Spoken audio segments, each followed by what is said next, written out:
a ideia é a gente poder falar um pouquinho dos mecanismos de superação do sofrimento.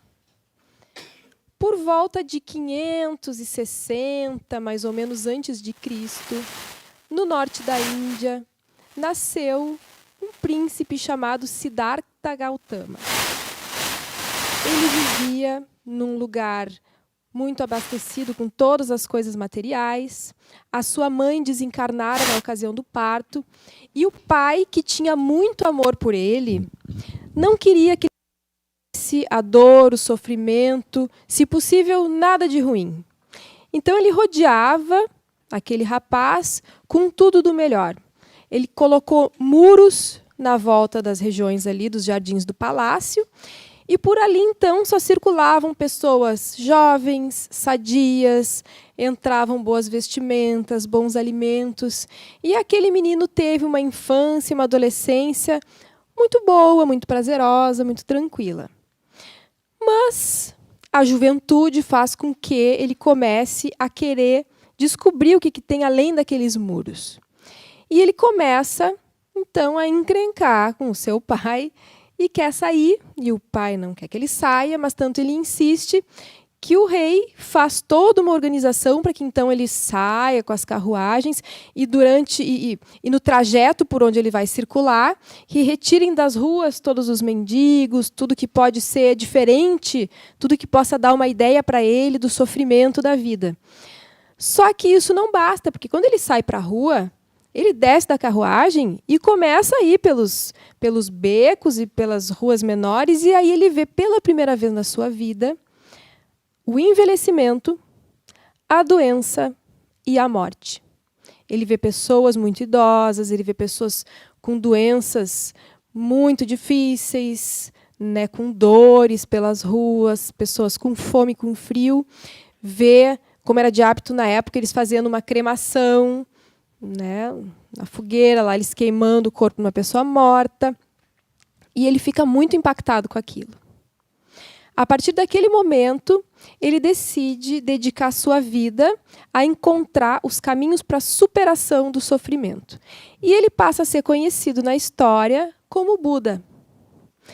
Conta a lenda que um certo dia, porque aí a partir daí, então ele vai viver uma vida asceta, né?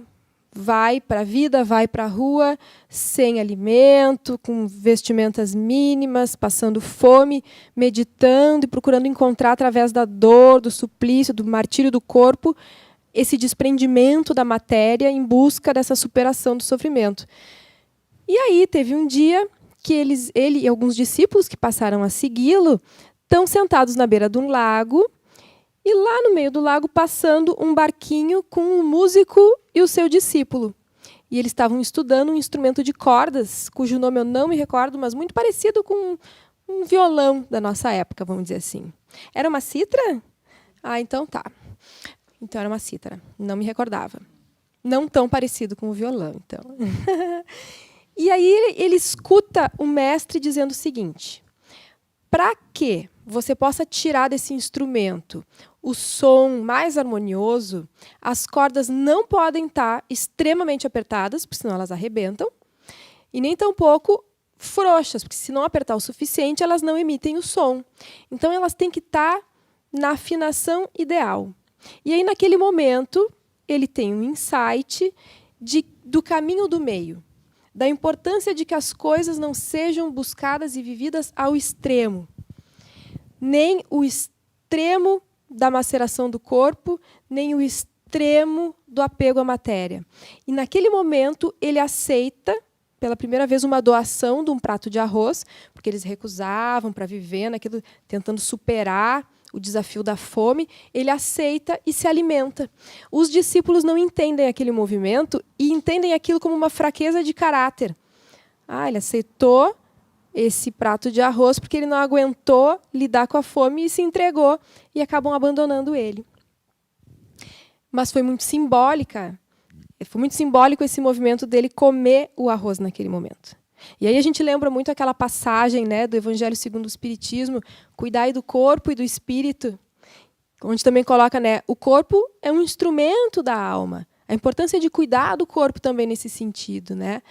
Aí o Jorge, o espírito protetor, que diz no Evangelho segundo o Espiritismo de Kardec, ele diz assim: sereis porventura mais perfeitos se martirizando o corpo, não vos tornardes menos egoístas ou menos orgulhosos, mais caridosos para com o vosso próximo?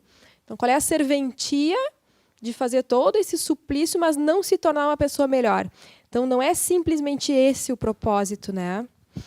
E vocês lembram também aquela passagem de Francisco de Assis, conhecida com a história do jumentinho, quando veio Francisco de Assis, que sempre amou muito os animais e, ao mesmo tempo, sempre se colocou em situações de extrema dificuldade também, não valorizando as coisas materiais. Mas aí, uma vez, o Frei Leão, muito próximo seu, veio pedir um conselho. E ele pergunta assim: Francisco, eu preciso de orientação, porque eu gostaria de ajudar um amigo meu que está com uma dificuldade. Ele tem um jumentinho, só que ele trata muito mal esse animal. O pobre do animal não recebe alimento direito. É fraco, não tem forças, e mesmo assim ele exige ao máximo do animal. E o Francisco se comove e pergunta: mas e ele monta no animal mesmo assim? Ele faz com que o animal o carregue por toda parte? Sim, infelizmente ele faz isso. Mas, meu Deus, me traga essa pessoa aqui, então, para que eu possa ensinar como é que a gente deve tratar os animais. E aí o Frei Leão diz: é você. E o jumentinho é o seu corpo, que você não está tratando bem. É um animal que está sendo por demais exigido. Nessa hora, Francisco se dá conta, ele não tinha percebido até então, da importância do corpo como um animal que nos serve, como um instrumento que nos serve. Ele cai de joelhos e diz assim: meu doce jumentinho, me perdoe. Eu nem percebi que estava te tratando tão mal. Você de quem dependo para realizar a minha obra. Perdoe-me, terei mais cuidado daqui em diante. Então, voltando à questão do Buda, depois que ele se dá conta dessas questões, tem aquela famosa passagem que ele vai meditar debaixo de uma frondosa árvore, fica muito tempo meditando, alcança a iluminação, e aí então ele encontra as 4 nobres verdades. Parênteses. A Joana de Ângeles aborda, então, a partir daí, as 4 nobres verdades e os caminhos de superação do sofrimento trazidos pelo budismo, integrando com a psicologia espírita, o que dá um elemento muito interessante em termos de ferramenta para a gente usar na nossa vida pessoal. Do budismo, então, se extrai isso aí, as 4 nobres verdades. Colocaremos aqui no quadro. A primeira verdade: o sofrimento existe. 4 nobres verdades. Primeira, o sofrimento existe.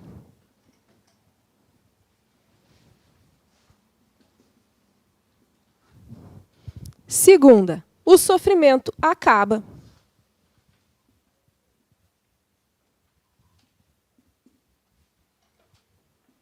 Terceira, o sofrimento tem uma causa. E essa causa é o apego à impermanência.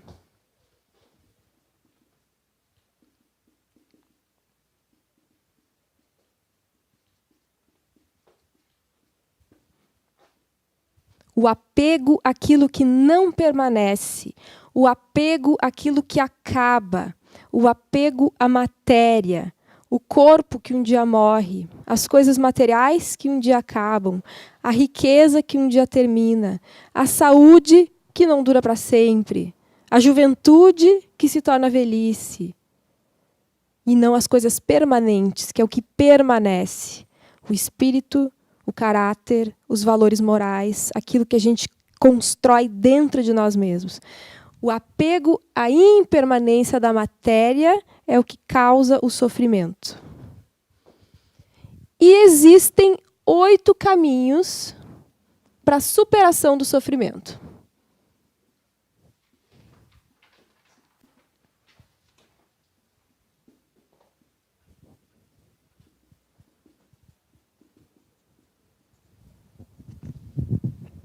Que é o que a gente vai ver hoje.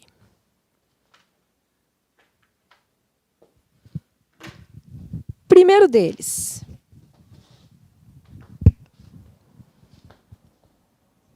A percepção correta. Dá para enxergar esse azulzinho?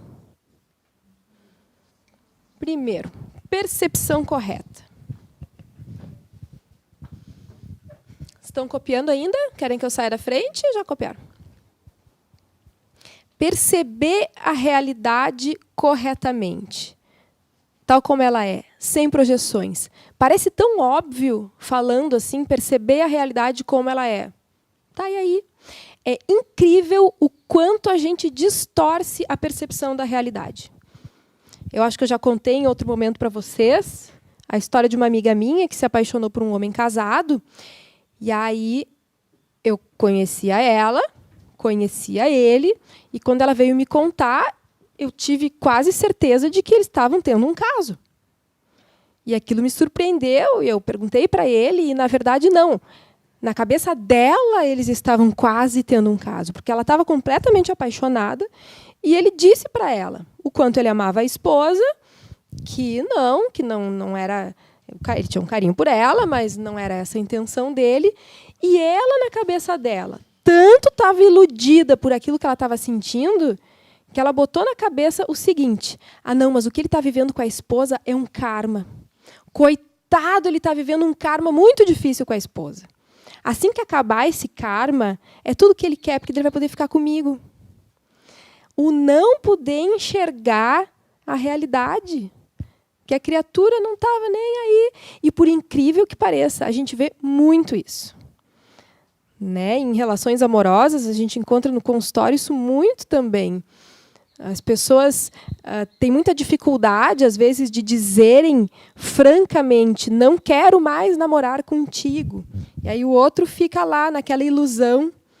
Né? Não, mas eu não disse que não queria. Faz um mês que ele não me procura. Mas eu acho que é porque ele está em dúvida, ele está em conflitos internos, ele é muito tímido. Quando, às vezes, as coisas estão escritas na testa. Então, essa dificuldade que a gente tem de perceber a realidade como ela é. A gente a rodeia, a gente cria ilusões, fantasias, projeta as nossas questões internas.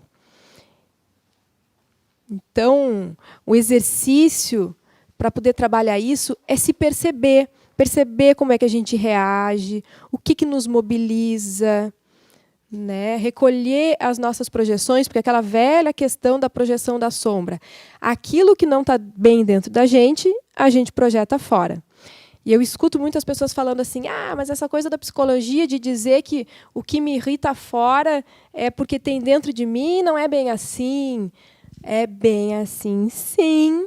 Acontece que as coisas não acontecem de uma maneira tão concreta e literal. Não é assim, por exemplo, eu me irrito com um serial killer, porque eu acho aquilo um horror. Então quer dizer que eu sou um serial killer enrustido. Não é isso.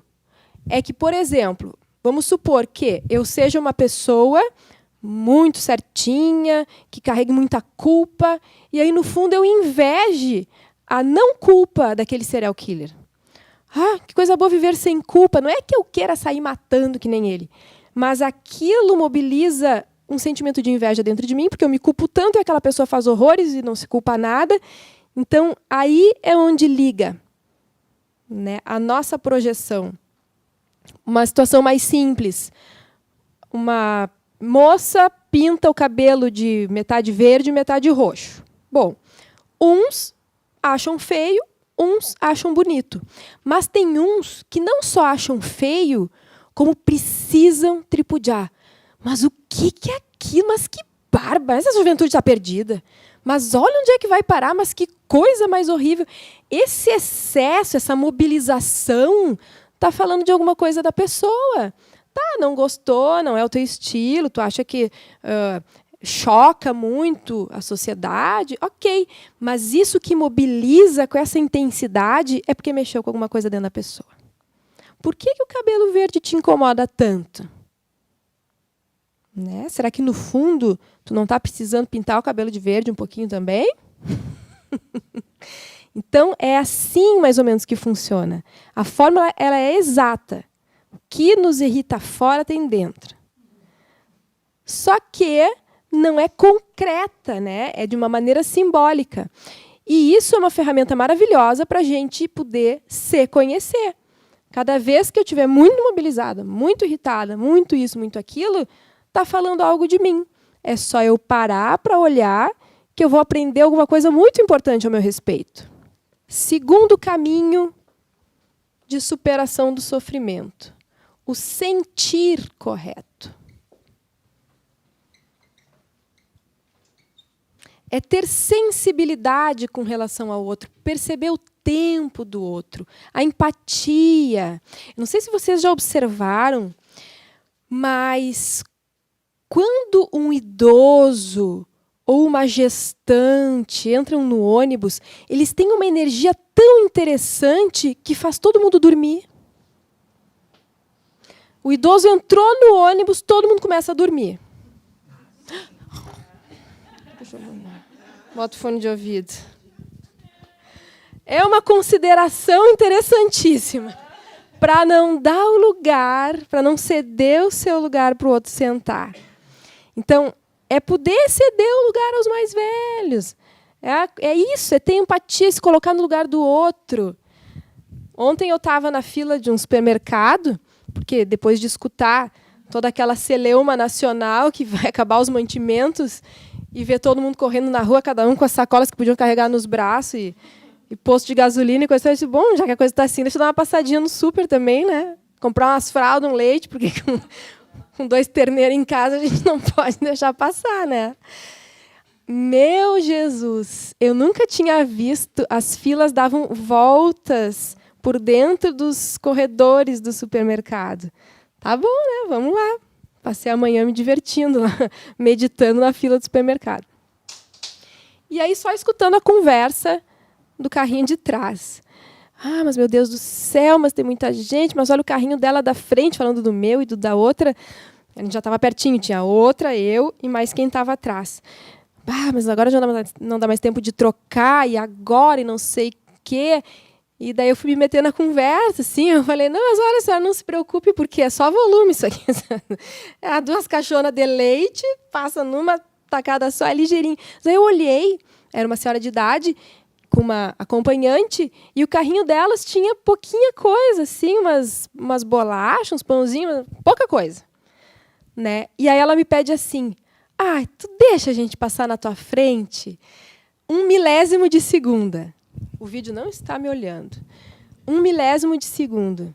O diabinho e o anjinho. 1h30 aqui, meu Deus do céu. Eu tenho que trabalhar, meus filhos estão esperando em casa, tenho que ir em casa fazer almoço, dar banho. Ai, meu Deus do céu. E aí o anjinho, né? Claro que pode, por favor, minha senhora. Eu não vou conseguir olhar para minha cara no espelho se eu disser que não. E ainda olho para ela, eu presto atenção, a bengala pendurada no carrinho. Daí ela ficou assim, no agradecimento numa coisa, assim, ai, que bom, ninguém faz isso, não sei o que. Ai, que vergonha, se ela soubesse o que eu estava pensando. Eu disse à minha senhora assim, me desculpe, eu não vi a sua idade, eu não vi que tinha uma bengala pendurada aí, pelo amor de Deus, já era para a senhora ter passado na frente de todo mundo, né? E aí ela passou feliz e contente. Então, a gente tem o diabinho, não adianta dizer que não. Mas poder se confrontar com isso, parar para pensar, empatizar com a situação do próximo. Né? Eu lembro quando eu estava gestante, ou aí com um nenê pequeno. Um nenê pequeno, uma vez eu fui no banco, não tive outra escapatória, tive que ir, nenezinho, pique-ruxo, assim. E a coisa tão linda, assim, a gente pensa que não tem amor no mundo, né?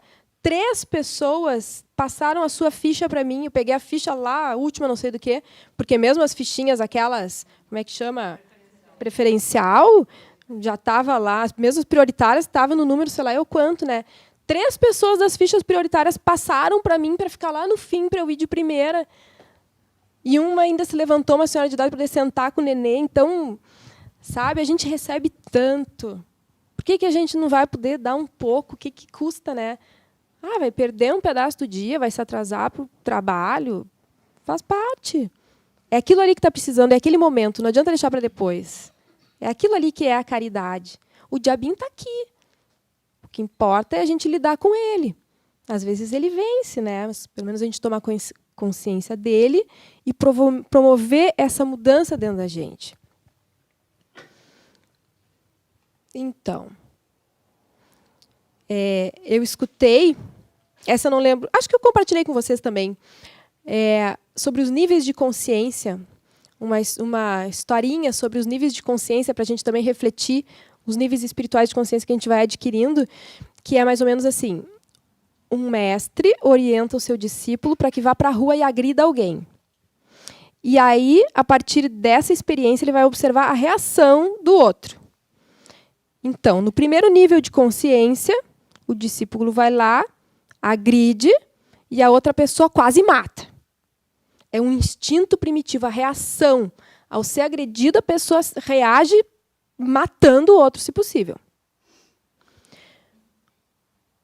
É tão interessante a gente ver a diferença das pegadinhas no Brasil e em alguns países, especialmente europeus, que têm uma cultura bem diferente, né? Pegadinha na Inglaterra, vocês já viram? Aqui no Brasil é o seguinte, né? Dá um susto, já tá os dois no braço rolando pelo chão, dando soco, tendo que vir os câmeras ajudar a mostrar que é uma pegadinha para acalmar a situação. Mas é imediato. Eu lembro que eu estava vendo uma da Inglaterra, e aí era muito engraçado quando a pessoa se dava conta que era uma pegadinha, assim, eles saíam meio constrangidos, assim, meio tímidos, aquela risadinha amarela, assim. Risadinha amarela. A gente nem conhece isso aqui, né? Na porrada direto. O nosso nível de consciência é lá, né? Bichinho, reage mordendo. Então, o segundo nível de consciência, o sujeito parte para agressão física e verbal, sai xingando, tenta dar soco, mas não mata. Não tenta matar. É um segundo nível, primitivo ainda, mas não tanto. O terceiro nível, eu vou te processar. Essa a gente tem muito. Eu ouvi no rádio ontem que essa semana um casal norte-americano estava processando o filho de 30 anos. Vocês ouviram essa? O casal processando o filho de 30 anos para ir embora de casa. O guri... Sim, o juiz deu ganho de causa. O juiz, inclusive, mandou que ele saísse imediatamente e ele queria pedir 6 meses para poder se organizar. O magrão, com todo respeito, vivia na casa dos pais, trabalhava no seu próprio site e já tinha recebido uma série de ofertas de emprego, incentivo, tentativa dos pais de ajudar para que ele pudesse, então, construir a sua vida independente e tal. E não queria. E aí os pais botaram na justiça, o juiz deu ganho de causa para o magrão e tocar a sua própria vida aos 30 anos e deixar os pais. Processar. Agora é tudo assim, até entre família, resolver conflitos familiares é via judicial. Quarto nível de consciência. Por que você fez isso comigo? É o ego. Comigo, você fez comigo. Por que você me agrediu? Eu fui agredida. O título do terceiro nível, vou te processar.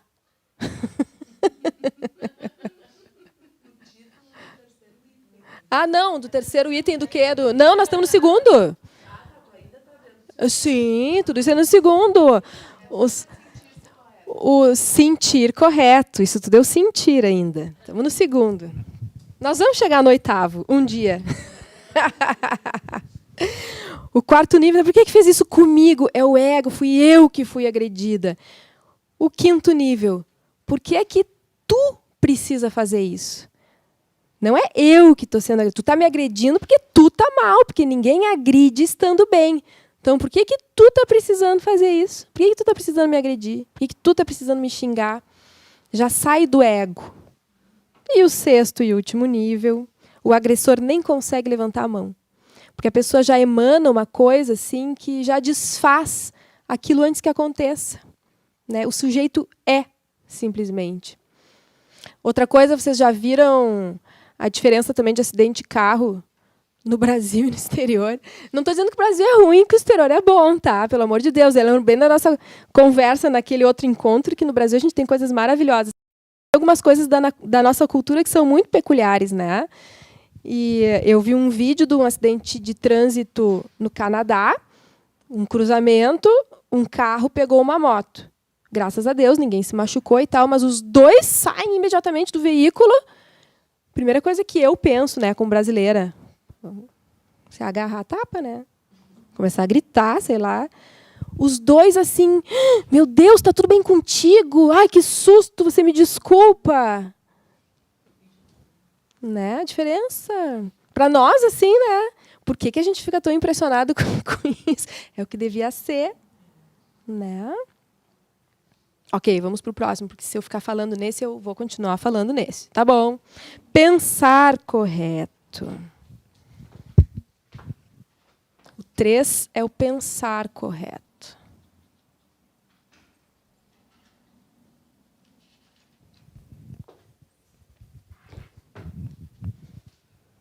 É aquilo que também a gente já conversou muito sobre a meditação, na experiência da meditação, que a gente percebe a mente fugindo, a gente procura focar na respiração, a mente foge. O que os orientais dizem que a nossa mente é como um macaco bêbado pulando de galho em galho, e, de fato, os pensamentos estão sempre vindo e indo. Então, é o exercício de poder ir domando a mente, acalmando a mente, deixando aquilo vir sem reprimir, mas deixando passar. Tá bom, agora eu estou meditando, estou só respirando. Veio o pensamento do que fazer, tá bom, já te vi, depois eu converso contigo. Aí veio outro pensamento do que está me angustiando, ok, depois nós conversamos. Esse exercício para o pensar correto. E desfocar das coisas problemáticas, poder focar no pensamento positivo, tirar aquele automatismo que nós temos de pensar sempre negativo. Já devo ter compartilhado com vocês também, mas não com o pessoal de casa, então por isso estou contando todas as histórias de novo, do monge dos morangos. Tinha um monge muito sábio andando pela floresta, quando um urso aparece e começa a correr atrás dele. E ele começa a correr e despenca barranco abaixo. Só que ele fica preso nos galhos no meio do barranco e não cai até o fim. Lá embaixo, um tigre faminto. O tigre faminto vê aquilo, começa a pular para tentar pegar o monge. Lá de cima, o urso, com as patas, tentando alcançar, também não consegue. Ele olha para a base do galho, uma cobra venenosa. É mais ou menos assim que a gente se encontra em muitas situações da nossa vida, né? Não posso subir, não posso descer, não posso nem voltar, não tem para onde ir. Para onde eu for, eu tô ferrada. Mas, na sua grande sabedoria, ele olha para a extremidade do galho e vê morangos silvestres. Diante daquela situação onde ele não tem para que lado ir, e ele vê os morangos silvestres, ele começa a apreciar os morangos silvestres. Ai, que delícia! E é isso que ele faz durante alguns instantes. Nisso, o urso se desequilibra, cai por cima do tigre. Os dois começam uma luta acirrada que assusta a cobra que sai. E ele tranquilamente sobe e continua a sua caminhada. Essas histórias orientais, assim, de sabedoria, elas contêm uma essência tão importante. Porque é aquilo, né? Se a gente for tentar adaptar para a nossa realidade, eu estou numa cilada. Adianta eu pensar na cilada? É uma armadilha, porque quanto mais eu ficar tentando esgotar o problema, eu não vou sair daquilo, porque a minha cabeça racional não consegue dar conta daquilo. A vida é muito maior do que aquilo. A gente tem a ilusão do controle, de que se a gente for pensar, esmiuçar, esgotar o assunto, a gente vai resolver. Mas a gente não tem esse poder todo. A vida tem. E quando a gente relaxa, confia na sabedoria da vida e dá um tempo para que as coisas se movimentem por si, elas se movimentam. E aí os caminhos se abrem para a gente seguir. E se a gente for experimentar isso na vida prática, é impressionante o quanto é verdadeiro. Então, essas lições assim são muito interessantes da gente registrar, guardar, não esquecer, porque nos desafios existenciais a gente sempre se depara com esse tipo de situação. E muitas vezes a gente vai precisar resgatar essas experiências e são chaves para a gente se desvencilhar de coisas, né? Que pela nossa ilusão do ego, a gente fica mais tempo preso. Então, o pensar correto é eu poder pensar dessa maneira. É o pensar colocando o ego no seu devido lugar. É o pensar com o self. O que é o pensar com o self? Confiando nessa sabedoria maior. Comendo morangos silvestres. É o prazer. Estou ali tendo aquele prazer que a vida me oferece, que me é cabido enquanto filho de Deus. Porque a gente também tem isso, né? Por culpa. Meu Deus, eu aqui diante dessa situação eu vou ficar comendo morango. É exatamente isso. Tem uma outra passagem também muito interessante, que é do monge e seu discípulo, também uma passagem oriental. E eles estão caminhando e avistam uma mulher muito angustiada, porque ela tinha cruzado o rio para ir colher algumas frutas. Ela está lá com uma cesta grande, aí o rio subiu e ela não conseguia mais passar pela altura dela. Não conseguia voltar com a cesta. E o mestre tinha um porte físico grande, assim, se ofereceu para ajudar. Ele ergueu a mulher e foi rio adentro, atravessou o rio com ela nos braços, deixou ela do outro lado e voltou. Seguiram caminhando, mestre e discípulo. Depois de tanto tempo, o discípulo não se aguentou. Ô, mestre, na nossa seita não é permitido tocar em mulher. Como é que o senhor tocou nela? Ainda carregou ela até o outro lado do rio? E aí o mestre responde: eu deixei ela lá do outro lado do rio. Tu está carregando ela até agora. É o pensamento. Prisioneiro do seu pensamento. Para o mestre aquilo estava tão bem resolvido que não fazia diferença. O pensamento de apego, de angústia que ficou, foi do discípulo que ficou preocupado com aquilo todo aquele tempo, se segurando pelo momento de perguntar para o seu mestre a respeito. Então, o pensar correto. E aí nós temos o agir correto como quarto caminho de superação do sofrimento.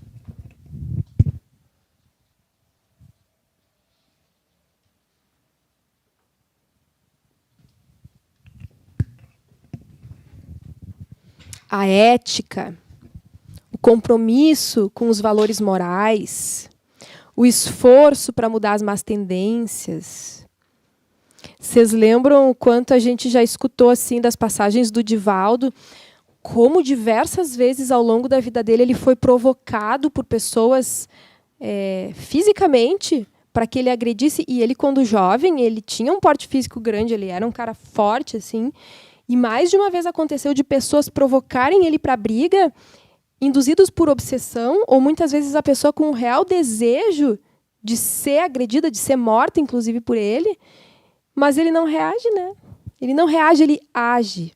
Então, ao invés de agredir de volta, ele tem aquela conduta que todos nós conhecemos, né? De extrair daquilo o que há, qual é o sofrimento que tem aquela pessoa e por que ela está precisando fazer aquilo.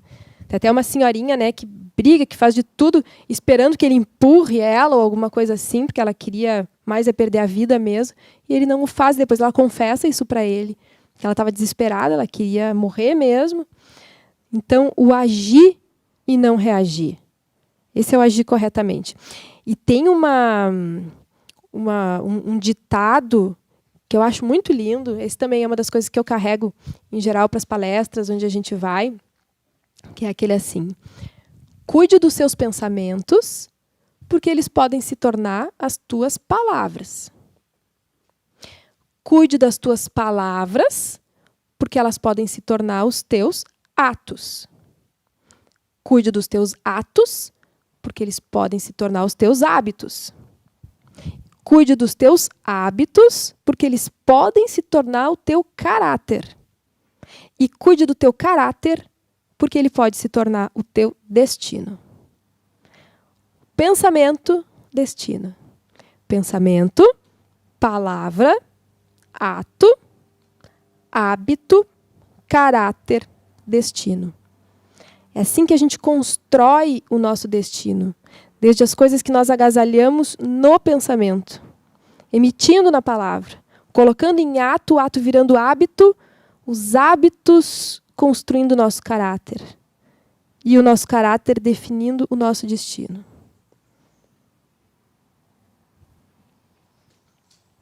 O próximo item é o falar correto.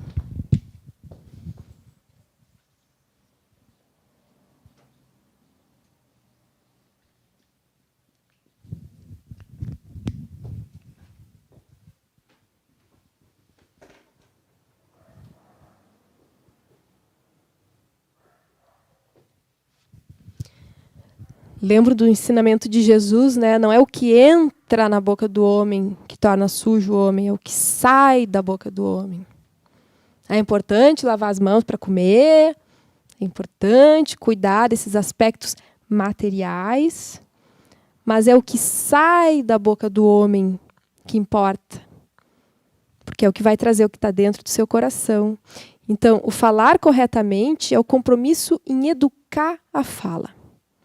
Ouvir mais. Melhor não falar do que falar demais. Né? A gente tem aí alguns exemplos ao longo da história, né? Desde Jesus, é óbvio que usava a palavra de uma maneira muito especial e através das parábolas dele, onde ele trazia aquelas histórias que acionavam forças psíquicas, porque os contos, as histórias, eles acionam imagens dentro da gente e acionam, através disso, forças psíquicas, vão despertando forças psíquicas dentro de nós. Não é à toa que as parábolas dele, por mais que a gente não tenha compreendido todo o sentido mais profundo delas, a gente vem há séculos fazendo esse movimento, mas não é à toa que isso ficou impresso no nosso inconsciente coletivo e na nossa cultura e chegou até hoje. Né? Então, a fala, ela tem esse poder. E quando se utiliza dessas ferramentas maiores que acionam o nosso psiquismo, então, mais ainda, né? E a gente vê também exemplos usados de maneira negativa. A gente pega o próprio Hitler, por exemplo, que tinha uma oratória fenomenal, uma fala visceral, assim, que acabava vendo as pessoas e convencendo massas das suas ideias perturbadas, né? Então, o falar correto, o compromisso em educar a nossa fala. O próximo é o modo de vida correto.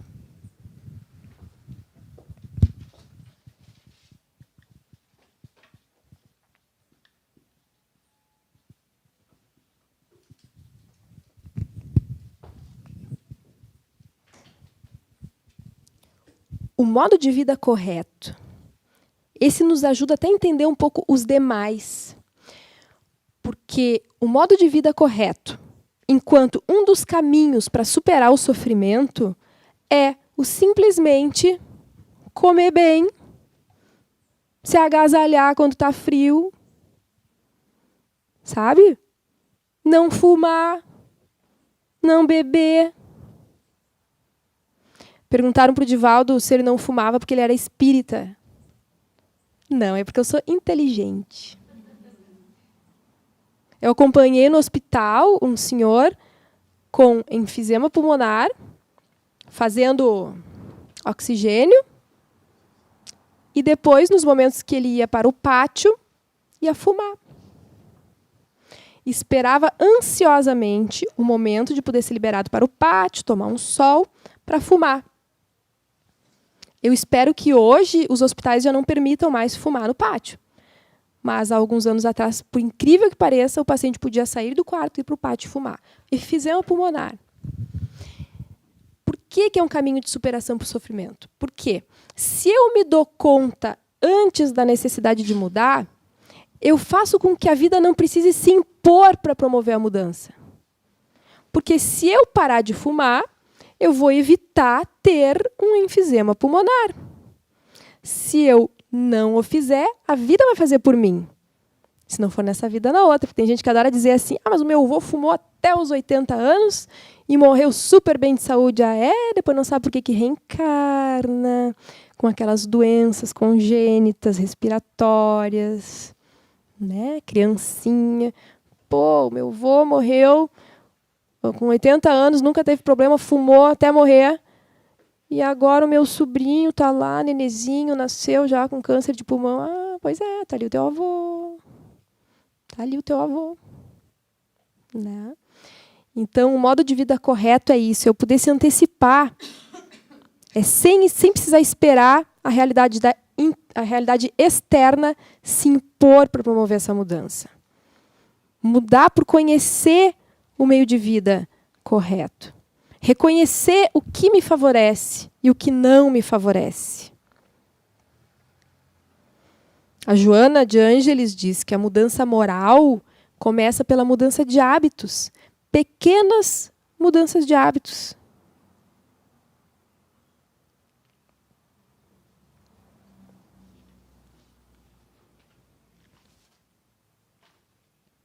E o próximo é o esforço correto.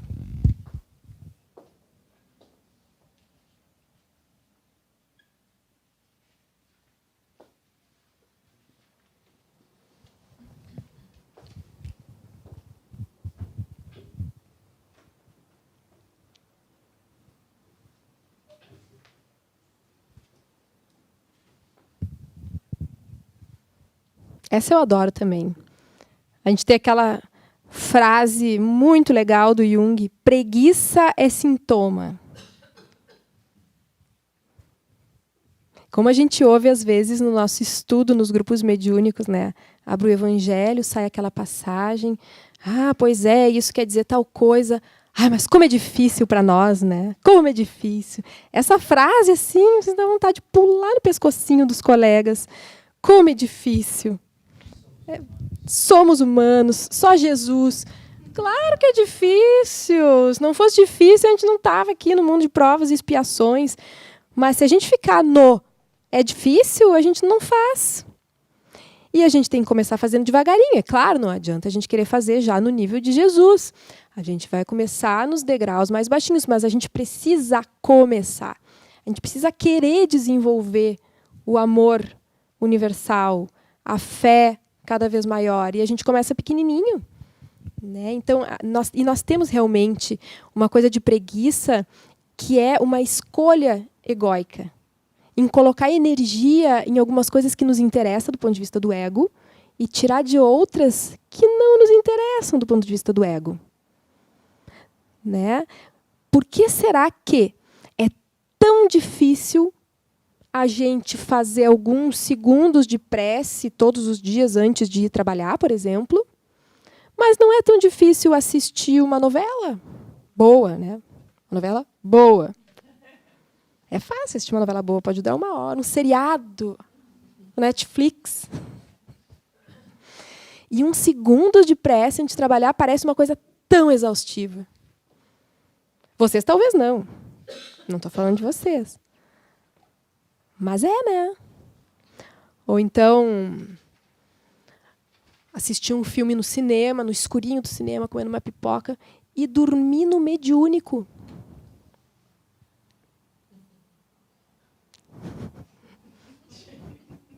Vocês é que estão rindo, eu não estou falando nada. Estava desdobrando. Não, tudo bem, alguns desdobram. Alguns desdobram mesmo, mas é que tem que ter... Alguns desdobram e alguns dão um desdobre. Adorei essa. Ou então, essa é batata, né? Principalmente com a gurizada, mas já tem gente de gerações mais velhas que também fazem. Ficar até a madrugada na rede social. E pegar no sono lendo um livro. E aí diz a Joana e diz o Divaldo, né? Leia de pé, leia caminhando, para acostumar o cérebro com a leitura. Ou às vezes até na rede social, né? Se a mensagem ali tem 2 frases, tu lê. Mas se tiver um texto muito comprido, já vai passando, dá muita preguiça de ler aquilo. É a preguiça. Todos nós temos. O nosso ego escolhe algumas coisas que ele acha mais interessante para si e rejeita outras. Só que a gente precisa fazer escolhas para aquilo que é mais favorável para o nosso crescimento espiritual, né? Moral, intelectual, afetivo e de todas as formas. Então, o esforço correto é isso, é poder identificar aquilo que pode nos ajudar a crescer e fazer esse movimento. É que nem aquela que pediram para a Joana de Ângeles escrever de uma maneira mais fácil também, que os livros são muito complexos. Estuda em português. Estuda em português. Cresçam.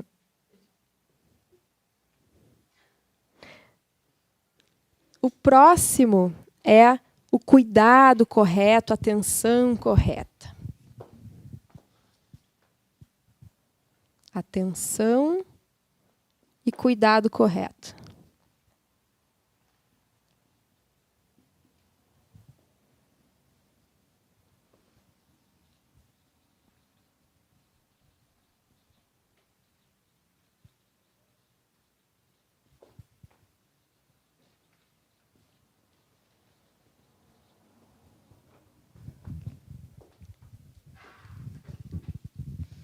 O cuidado correto é a atitude cuidadora consigo, com o outro, com a vida.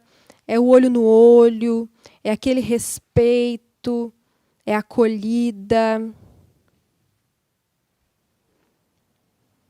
A gente ouve muito falar de uma prática indígena, não sei exatamente da onde, mas daquela prática indígena onde os membros da tribo se reúnem de tempos em tempos, em volta de uma fogueira, para contar as suas experiências. E aí, cada vez que um fala, todos os outros devem ficar em silêncio. Porque falar qualquer coisa logo não é nem interromper, é falar qualquer coisa logo depois que aquele falou, é como se estivesse desrespeitando ele, porque a pessoa não deu nem tempo de pensar no que ele falou, já acha que vai ter uma coisa melhor para falar. Então, quer dizer que o que ele falou não é tão bom assim. Então, a pessoa fala e fica um silêncio, todos pensando sobre o que é que ele falou. Aí, depois, o outro fala. Eu escutei um negócio tão legal numa reunião, há uns tempos atrás. Era um rapaz de uma empresa, também não lembro qual era, mas ele tinha feito uma visita para a China de negócios e observado um pouco alguns costumes deles lá. E daí ele propôs fazer uma coisa muito parecida aqui no Brasil, nessa empresa dele, era numa cidade do interior. E o costume deles lá era, nas reuniões da empresa lá, eles tomavam chá. Então, enquanto uma pessoa falava, dando suas ideias na reunião, os outros, antes de falar, tinham que tomar um gole de chá. E aí ele resolveu trazer para a empresa daqui. Já tem gente rindo lá atrás. Deve ter experiência em reuniões empresariais. Ele resolveu trazer para cá com um cafezinho. O chá é melhor, né? Porque o chá realmente tem aqueles chás relaxantes e tal. Mas tudo bem, o cafezinho. Tudo que é reunião tem cafezinho. Cafezinho. E resolveu implementar isso aí. Antes de falar, tinha que tomar um gole de cafezinho. Foi uma mudança incrível. Porque reunião é aquilo, né? Um está falando, o outro já está gritando, o outro está berrando e todo mundo está falando ao mesmo tempo. E aí, assim, as pessoas começaram a se ouvir. Fantástico. Que nem a cerimônia do chá dos japoneses, né? Tem toda aquela prática de tomar o chá, slow motion, vagarosamente. Então, na nossa vida moderna, hoje, a gente acaba perdendo um pouco isso. A gente vive o fast food, tem algumas correntes que têm buscado trabalhar o slow food, alguns restaurantes que se propõem a fazer uma coisa mais tranquila, porque a gente acaba passando correndo por tudo, né? E não dando esse tempo de olhar para dentro, de elaborar as nossas questões internas. E aí, vocês lembram aquela passagem da mitologia grega? É interessante porque essas passagens das mitologias em geral, elas guardam a sabedoria da evolução dos povos, e isso fica impresso na cultura e vai se passando, vai se trazendo a nível inconsciente por essas imagens, coisas que foram se conquistando a nível de crescimento psicológico. Então, a gente tem essas imagens e daí a gente pode extrair coisas a respeito do nosso funcionamento psíquico, né? E aí tem a passagem do Perseu e da Medusa. A Medusa, a mulher amaldiçoada, com cabelos de serpente, cujo olhar petrifica, ninguém conseguia derrotar ela, porque quando ia lutar com ela, olha para os olhos dela e fica petrificado. E aí o Perseu recebe um escudo para lutar com ela, e pelo reflexo do escudo, ele consegue cortar a cabeça dela, e está indo embora ele lá com a cabeça dela, com o escudo. Lá pelas tantas, ele para repousar e larga aquela cabeça horrenda delicadamente sobre a pedra. Delicadamente sobre a pedra. Com cuidado, mesmo aquela coisa horrenda. E aí, ao contato com aquela pedra, ela transforma todas aquelas pedras em pedras preciosas e corais. Essa pequena passagem, um pedaço da mitologia, mostra o quanto, mesmo de uma coisa horrenda, quando se tem cuidado, se acolhe, se lida com cuidado, mesmo daquilo se extrai coisas preciosas. E no ser humano é assim também. Né? Mesmo de coisas aparentemente muito más, negativas, feias, horrendas, com a atenção, com o cuidado correto, a gente extrai a beleza que tem lá dentro. E que há dentro de todo mundo. Dentro do pior ser humano, tem a essência divina. Então, a atenção, o cuidado correto é nesse sentido. E aí a Joana de Ângeles, ela coloca a definição de felicidade, de sofrimento. Ela diz assim que a felicidade é estar bem consigo e de acordo com as leis de Deus. Bem consigo mesmo, de acordo com as leis de Deus. E o sofrimento é o desequilíbrio da alma que se identifica com o impermanente. O apego. Lembrando, então, né, o permanente, os valores, o espírito, e o impermanente, tudo que passa. E aí, para encerrar, costumo encerrar esse encontro, né, da superação do sofrimento com a história do velho do tapete. Um rapaz e uma amiga sua eram...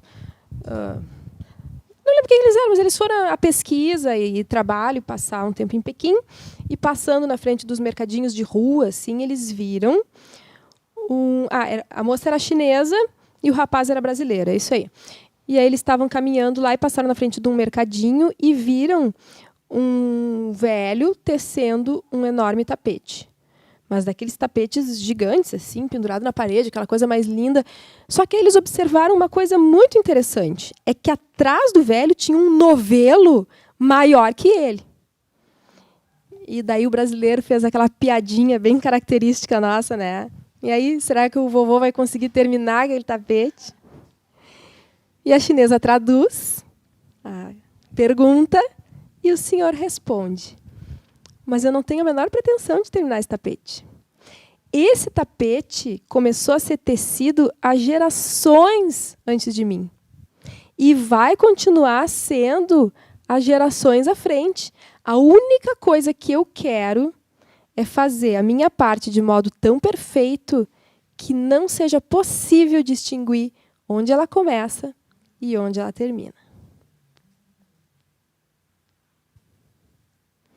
Dispensa comentários.